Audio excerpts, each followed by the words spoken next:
Rant alert! Ladies and gentlemen, Derek Carr is returning. Mickey Loomis destroying the New Orleans Saints. I said rant alert, okay? When I say rant alert, I mean it, ladies and gentlemen. Now, yesterday caused quite the stir. Okay, the news came out from Indianapolis that Derek Carr more than likely will return as the quarterback in the New Orleans Saints. Rant alert! Are you listening? And it has caused a nuclear meltdown in New Orleans, or in the New Orleans Saints internet community. Now, you can't have a rant alert without the Scone Man, without Matt Moscona. A lot of people sent me this, and I've said my piece about Derek Carr. I've said my piece about the situation. I think we have a pretty good understanding of it. So we are going to watch this with Matthias himself. We're going to break it down. Now, it is kind of funny that this is all going to happen while being sponsored by goodwood.com. Nice. Absolutely insane. Are y'all ready? Here we go.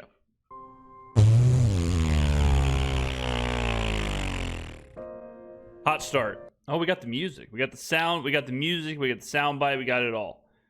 We got it all. All right, let me set the stage again. Sorry to pause again. Matt does his show very different than I do my show. All right. I totally respect and understand that the rant situation is a huge drawing card for some shows and some programs. That's Matt's calling card. All right. Anti-Saints, anti-Mickey Loomis, anti-Derek Carr is where he's at. That's where he's got his audience, okay? So when news like this comes in, this is his Super Bowl. So this is him maximizing all the hard work he's put in for this moment right here. So let's go ahead and see. Now, with that context, let's let her rip.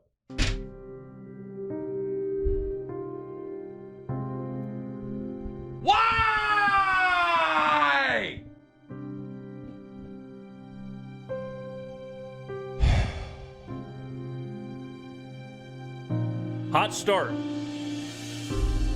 start.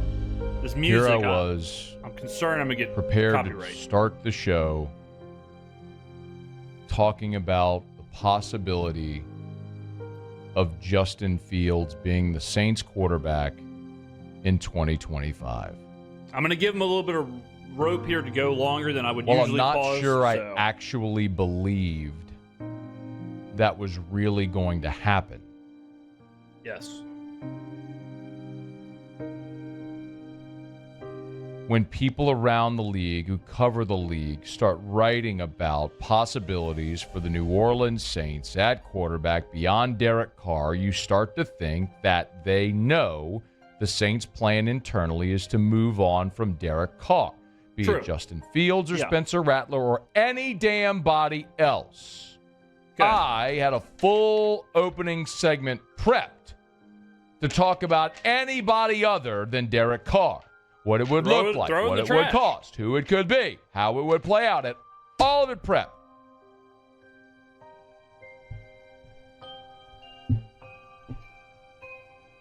And then Mickey Loomis, in his infinite wisdom, who, by the way, there were 2 NFL teams whose GM coach didn't speak on the dais to the media assembled. One of them, your New Orleans Saints, because these friggin' cowards go hide. They don't actually want to sit there and face tough questions with mics and cameras rolling, so they have a covert meeting with the New Orleans Saints media assembled in Indianapolis, and Mickey Loomis. Yeah, so this is where it came out. So, it wasn't like an open press conference type situation. It was basically like a private, I don't want to say private, but it was basically a private meeting with the New Orleans media, and that's where a lot of this came Coward that he is. I don't know how much that matters. Sheepishly and passively commits to Derek Carr for 2025. I think Derek's always been a really, really good quarterback in this league. And we feel very fortunate to have him a part of this. Very, very Italian kind of accent there. ASMR Maddie? I think we feel we got a guy we can win with, and we're excited about that. Quotes from Mickey Loomis today at the Combine.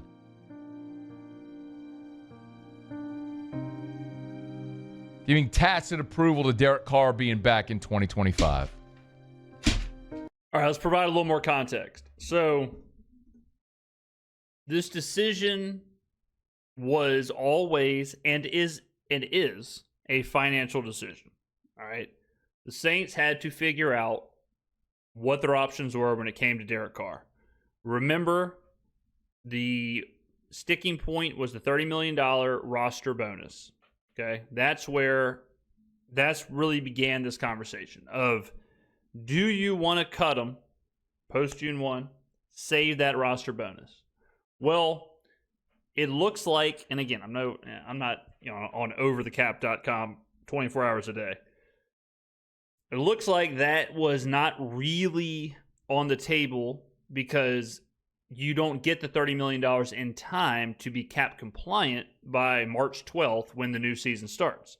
So it really doesn't do you anything if you cut them to save the $30 million, because you don't save the $30 million in time to use it for what you want to save the $30 million for. So when you look at it in that situation, it's like, well, I don't know how realistic it was we were going to cut him anyways. I think they probably did take a look at how can we move stuff around. Can we cut him? Can we not? It looks to me like it was a better financial decision to keep him, restructure him, which they obviously will, restructure to save the money to where you can be cap compliant, and you won't have to do that many restructures aside from Carr. If you do restructure his deal, you might be in a better situation financially than if you were to just cut him, fewer hoops to jump through, all that stuff. You also, all right, so financially, it seems like this was the right answer. Seems like this was the only way to do it financially, which we know right now, that's the main thing with the Saints. The main thing isn't how can we win 8 games. The main thing isn't how can we be 500. The main thing isn't how, we think Derek Carr can get us to the Super Bowl. None of that's a thing. The answer is how can we fix the monies moving forward for our rebuild? Okay. The other side of this is Derek Carr is the best option at quarterback. Like, as far as a quarterback, he is better than Spencer Rattler. Now, whether you think Spencer Rattler could be better down the road, or you like Spencer Rattler or whatever, but he is better than Spencer Rattler. And he's obviously better than Jake Haener. I am better than Jake Haener. Okay? So, through that lens, it makes sense financially. It makes sense roster-wise. You also have a coach coming in his first year. He gets a veteran quarterback who, let's just call him average, an average veteran quarterback that gives him a relatively decent chance to put a product on the field. If you take all of the emotion out of it, which I know we're in a rant alert video, so it's hard to do that. If you take all of the emotion out of it and you look at this, it's kind of a nothing burger. It's kind of a whatever situation. It's kind of a, actually, this kind of is obvious and okay. Like, it kind of makes sense. Fine. Sure. Now, Matt, turn that frown upside down, brother. Matt opened up his segment saying he wanted to talk about anyone but Derek Carr. And that, I think, is the real crux of this, is that people are having a hard time with just the Derek Carr part of it, the human part of it, the player part of it. They just don't like him for whatever reason. And I'm not saying that's right or wrong. Derek Carr is one of the most polarizing, probably the most polarizing player I can remember in the history of me covering the NFL. All right? And he just so happens to play for the Saints. But he was just as polarizing in Las Vegas. He's got a legion of fans, and he's got a legion of people who don't like him. You got Saints fans who are pissed off that Derek Carr is coming back, even though he's the better player, even though he's their best option at quarterback. That shows you how polarizing he is, okay?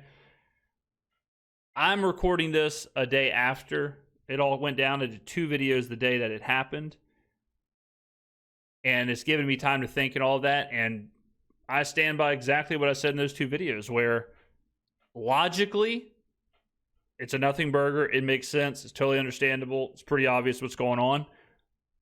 Emotionally, if you are a fan of the team, if you are, fan is short for fanatic.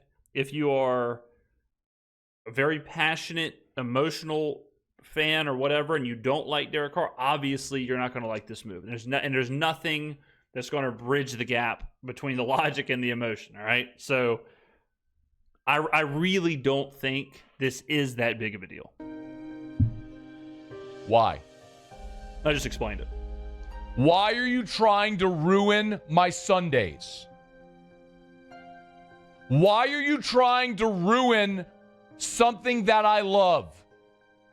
Why are you trying to make me hate something that I've invested so much time, energy, passion, and love, part of my being in my entire friggin' life? Why are you trying to make me hate the New Orleans Saints? Now, this part, too, I'll let him go a little longer. Because right now, I hate the New Orleans Saints.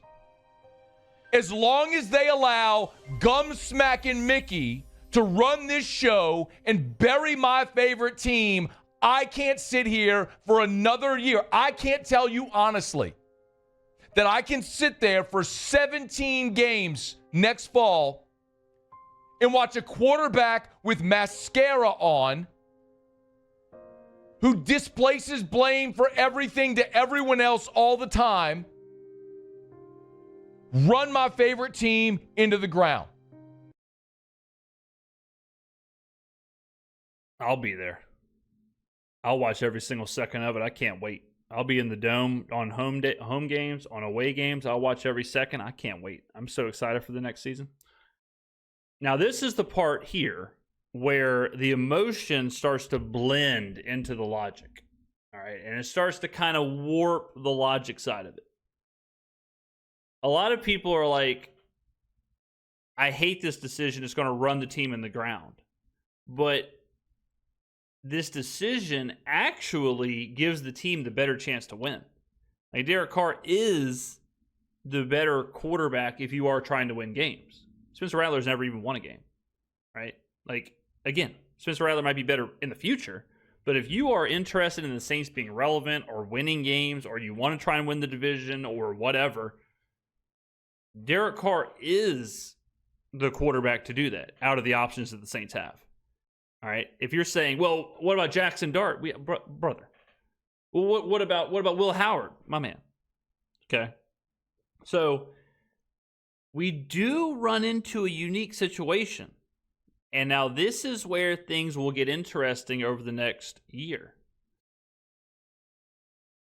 You are going to have a lot of people today and tomorrow and yesterday with very line in the sand hot takes of, I hate this team, I hate Derek Carr, I hate all this, I can't watch this team, I can't watch whatever.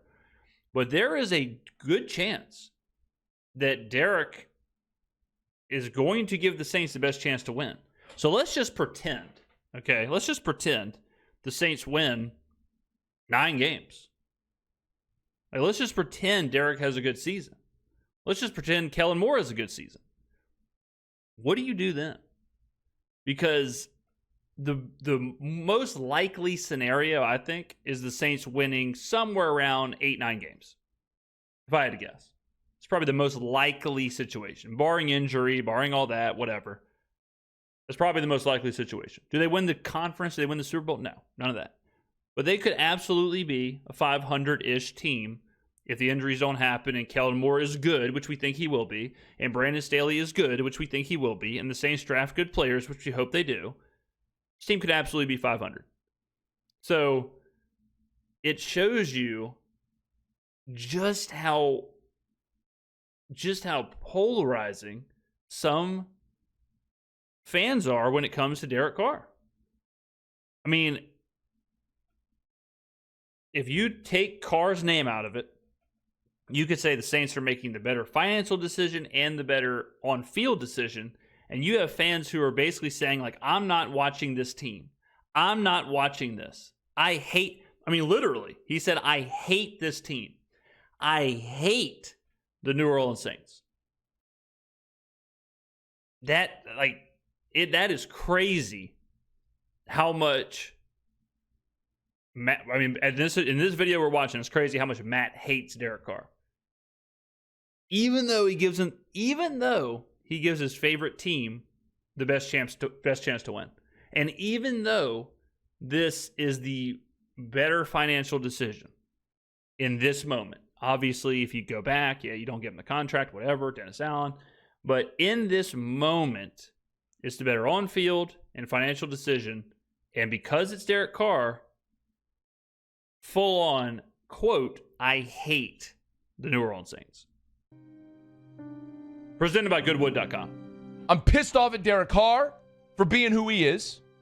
I'm pissed off at Mickey Loomis for continuing to commit to Derek Carr. I'm pissed off at Kellen Moore for being a yellow belly. Dude hadn't coached a game already. Took this job, couldn't stand up to Mickey Loomis and say, I don't want Derek Carr. If ever you had the cover to move on, crash and burn in year one, it's right now. This is how I think the conversation played out. I think the conversation was Kellen, Mickey, and Kai probably were over the last month. We're all basically saying, what can we fiscally do? What can we actually do with the contracts and the money? Now imagine you're Kellen Moore. Okay, we're going to play a game. Imagine you're Kellen Moore, and imagine you're having these conversations with Mickey and Kai, and they say, look,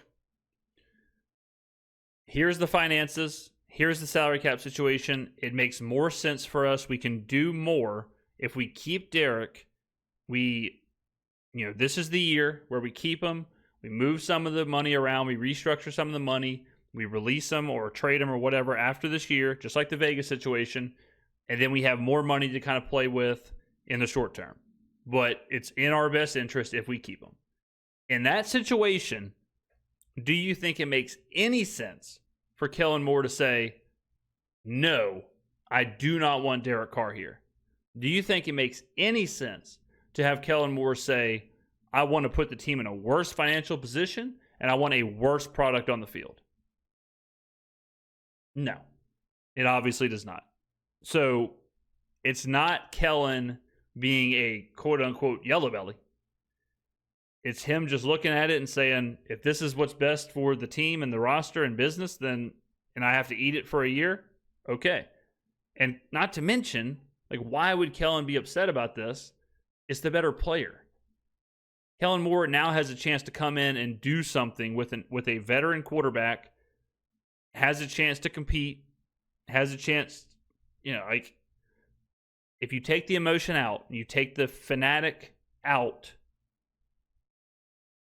it makes total sense that Kellen would do this. A decade of bad contracts.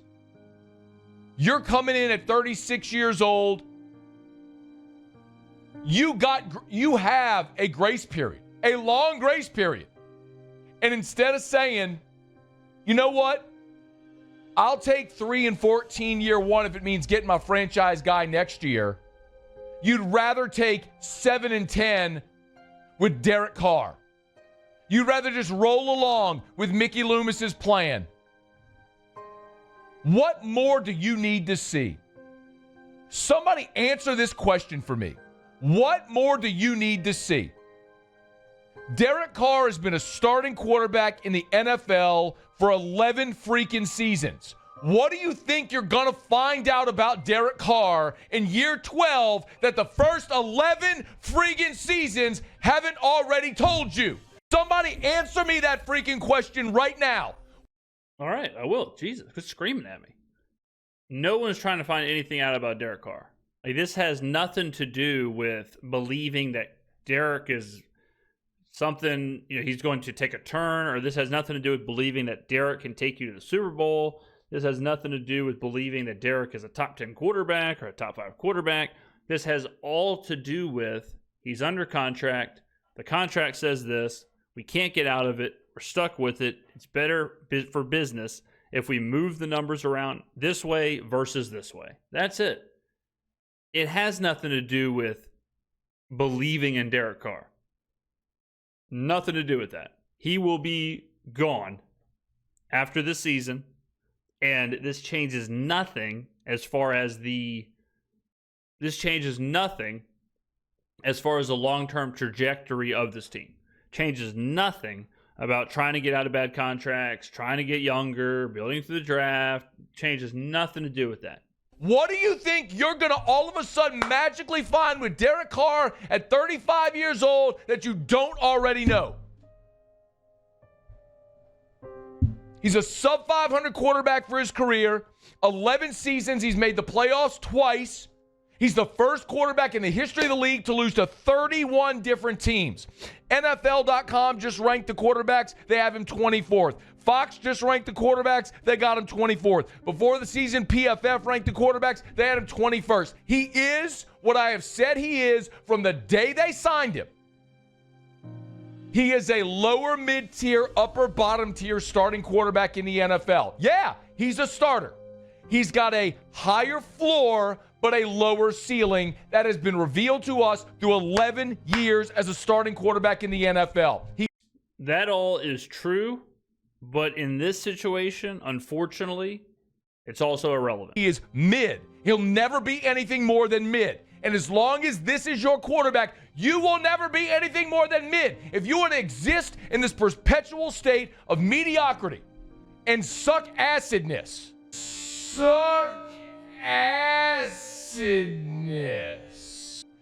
I just made that up. That's what you're going to be. Now, this is the part where things get a little blurry, because if you choose to release Carr, you are still mid at best, and you are still stuck in suck acidness. So this is the part where it's like the Carr derangement syndrome. I don't even think people know what they want. They just don't want Derek Carr, because they obviously don't want Derek Carr because they think that they can be better without him. That's not true. So if you're worried about being mid or worried about suck acidness or whatever, then if you're worried about that, then you would want Derek Carr back, because Derek Carr is the better option, right? And like I said, it has nothing to do with the long term, because whether you release him or keep him, the finances are the same. You're just moving them around. And like we talked about for 20 minutes, this makes the finances better. So you're trying to fix the problem. You're trying to fix the financial problem.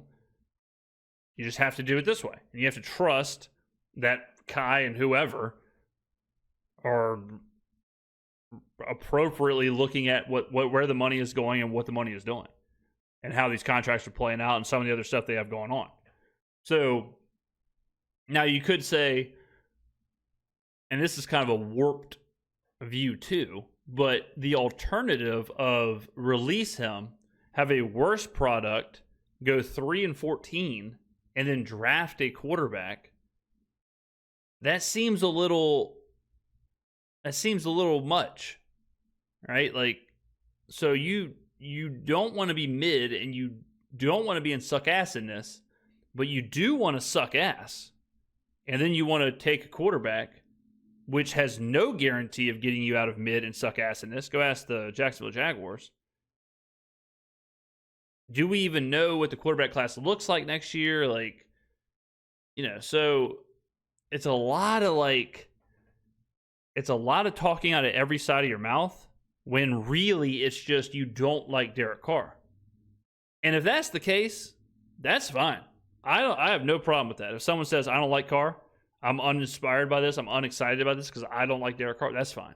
But to pretend like this is setting the franchise back, or this is, ruining the franchise, or continuing this problem like that, none of that part is true. At best, that's what you're going to be. You're never going to commit. You're never going to contend. You're going to be a team that lives there 7-8 wins, right on the brink of 500. Maybe in a bad division, you sneak into the playoffs and get bounced around. What is that what you want? That ain't what I want.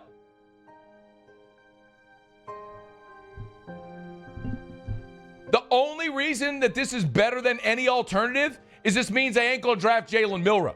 Because if they drafted Jalen Milroe, then I would burn every piece of Saints clothing I have. I'd never cheer for the franchise again. Jalen Miller will caught a stray. I mean, I guess Gail Benson don't care if you take her money and just set a freaking match to it. She didn't earn it. She just married a rich guy. Remember, and this is important to remember as well, we aren't signing Derek Carr. Like, we're not announcing that the New Orleans Saints have signed Derek Carr. Derek Carr was signed years ago. He is the quarterback. He is on the roster. All we're announcing is that he is going to remain on the roster. And people, I think, are acting like we are signing Derek Carr. You know, like, this doesn't mean, like, I've heard some people say, like, now we're going to extend Carr, or now Carr's going to be part of the future for like 3, 4, 5 years. Like, guys, wake up. That is not what's happening. This is the end, like, this is the down slope of the Derek Carr thing. This has nothing to do with us, like, investing in Derek. It was going to happen anyways. We're just finding a way to soft land the end of the Derek Carr thing, and everything else is the same. So, for the roster being unchanged, this is just, the roster's the same. That's the news at the quarterback position. It seems like a lot. Derek freaking Carr. And I knew it. Deep down in my soul, like, I knew this is what they were going to do. Like last year. I begged on air last year, don't restructure him. Eat it for one more year. Just eat it for a year and get rid of him. What did they do? They restructured him. And now, it's not financially prudent to get rid of him again. Yeah. No matter when it happens, no matter when you part ways with Derek Carr, when that inevitable day comes, it's going to hurt financially because you gave a mid-quarterback a $150 million contract and you've already restructured it once because your GM sucks at his job. In no other professional sports league would a GM be this incompetent, miss the playoffs 4 straight years, have the worst cap situation, the worst draft record, all these X marks on the ledger, and keep his job. But here we are with the New Orleans Saints, the team that just happens to be my favorite team. Is this what it's like to be a Jets fan? Is this what I hear, like, Jets fans bitch about their lifetime of feeling like this? I get it now. I get it. If I had to deal with this for 30, 40, 50 years, I get it. And listen, I'm old enough to know what it was like to watch this team be complete teetotal dog poop. I remember Mike Ditka. I do wonder sometimes, like, I do wonder what would happen to the fan base if we did have like a 12 to 15 years where we did not win 10 games. Because that happens a lot. We talked about it in videos this week, that the Commanders, the Bengals, the Lions, teams that right now are kind of in vogue, but they went through 10, 15 years without winning 10 games. They went 10 plus years without winning a playoff game. I know I keep hating on the Jaguars because they suck, but the Jaguars went like, it was like 12 years straight of drafting in the top 10. And I don't think they won 8 games. Like, it was just nonstop 4-win, 5-win, 6-win, 4-win, 5-win, 6-win, draft a quarterback, 4-win, 5-win, 6-win, draft a quarterback, 4-win, 3-win, 3-win, 3-win, draft a quarterback. Like, the fact that we're sitting here talking about 4 years, one of them being 9-8, it's just kind of weird. Like, it's just kind of a weird. I mean, I have a theory about trauma bonding in sports where it almost feels better to trauma bond than just kind of win or just kind of be above average or whatever. Like, that's kind of what gels a fan base together a lot of the time, is like that like group suffering.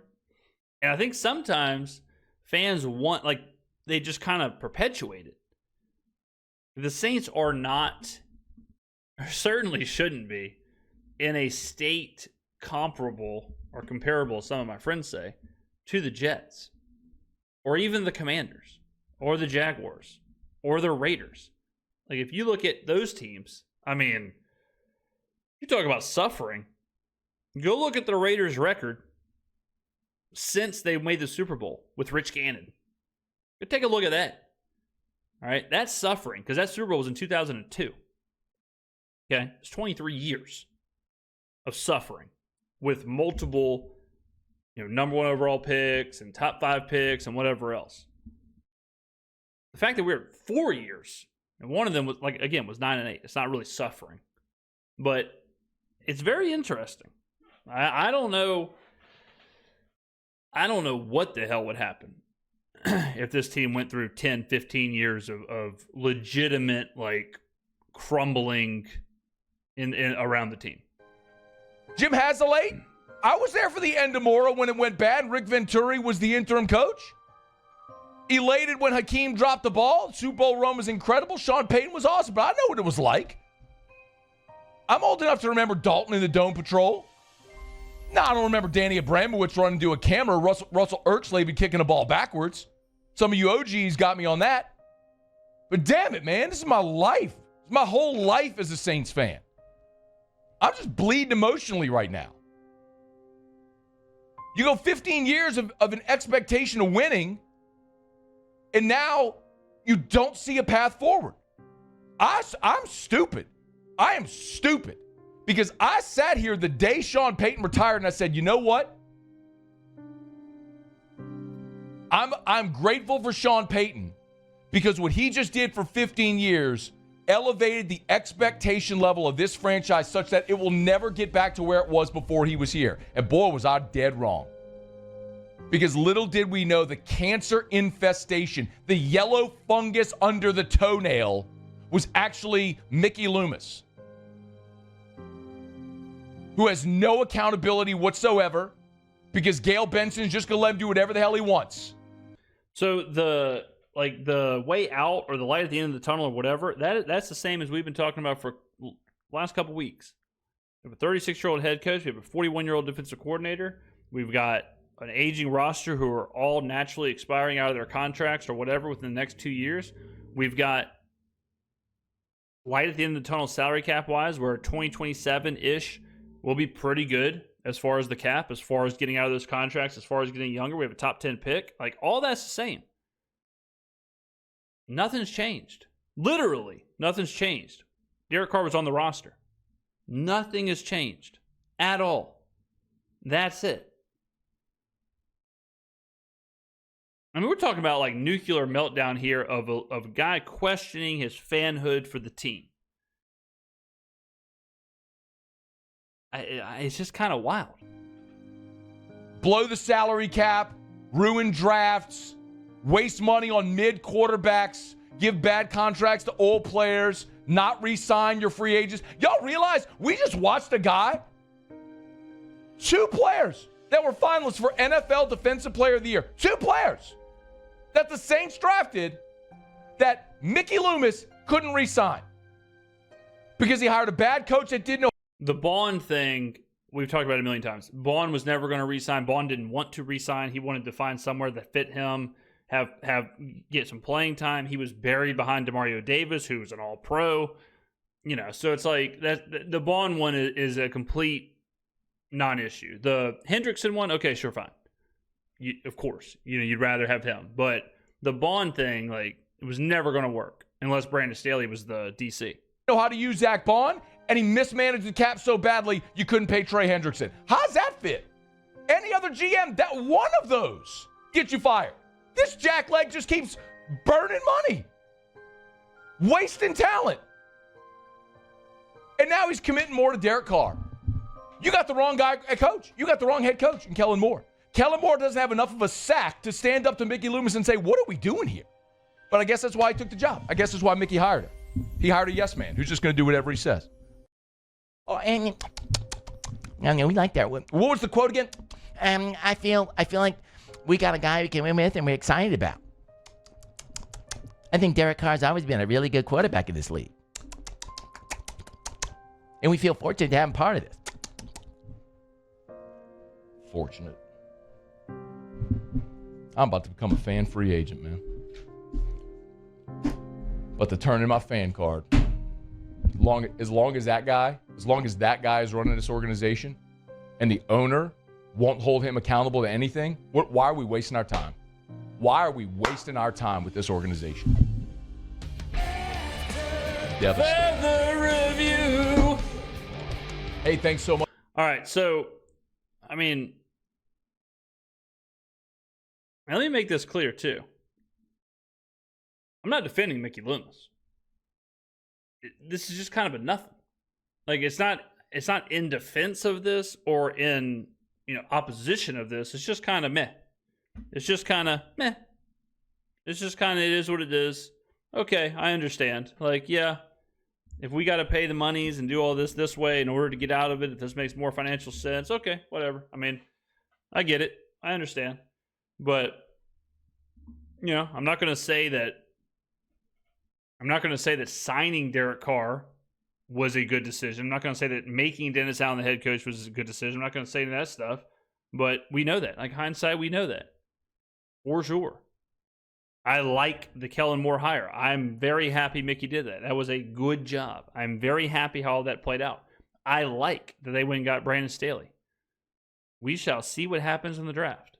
But the idea that this is, franchise nuking, I think is a bit crazy. All right, ladies and gentlemen, there you go. The rant alert popped off. I mean, on the rant alert meter, I give it a 6 out of 10. Matt's heart, I don't think was just in it. I don't think his heart was in this one, but, All right, let me know in the comments below what you think. Thank you for watching, and I will see you in the next video.